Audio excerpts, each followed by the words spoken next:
Hi guys, once more, welcome back to my channel MRB Max. Well guys, ang pag-uusapan natin ngayon guys, yung nabili ko nakaraan sa MOA, ang DJI Mini 2 sa halaga nga 17,190.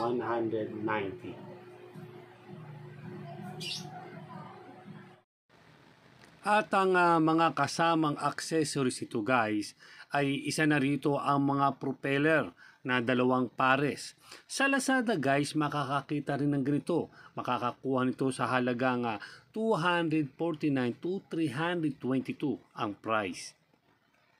At ang 2 cord para sa iPhone o para sa Android. Depende yung guys kung ano man ang cellphone na gamit mo. At isang maliit na screwdriver guys. Para ito ginagamit to guys para pag magpapalipad o bago magpalipad kailangan na make sure na mahigpit yung mga propeller sa drone. Ihigpitan siya. Itong controller naman guys ay maganda. May pinaka-stick na nandito sa gilid na nakalagay. Madali naman ilagay ito dahil i-screw mo lang siya tulad nito.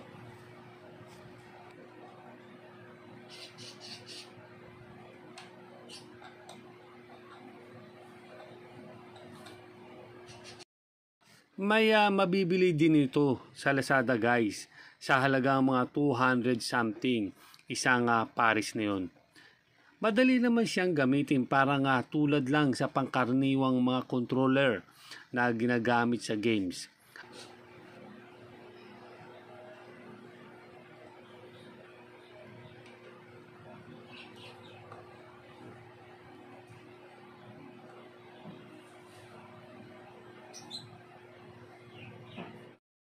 Itong propeller holder guys na nabili ko sa Lazada sa halagang 290 pesos para yung propeller ng drone ay hindi laging nagagalaw para for safety. Ang pagbuka nitong drone ay ganito. Bali uunahin mo itong sa harapan bago ang sa likod. Yun nga guys no, at itong mismong drone medyo may bigat. Kaya naman kahit medyo malakas ang hangin ay kaya niyang i-balance ang kanyang sarili laban sa hangin. Iyan guys yung pinaka-camera ng drone at may cover siya para maproteksyonan yung pinaka-lens ng camera. Ngayon, pagkatapos mo siyang, bago siyang gamitin, siyempre kailangan tanggalin siya. At pagkatapos naman siyang gamitin, dapat ibalik naman din yung cover ng camera. Actually guys, pangalawang beses ko palang ginamit ito at na-vlog ko pa nga. Tulad ng sinabi ko guys, madali lang siyang gamitin at paliparin. Pero tulad ko na bago lang sa paggamit nito ay marami pa akong dapat pag-aralan para mapaganda at lalo na sa safety sa paggamit nito.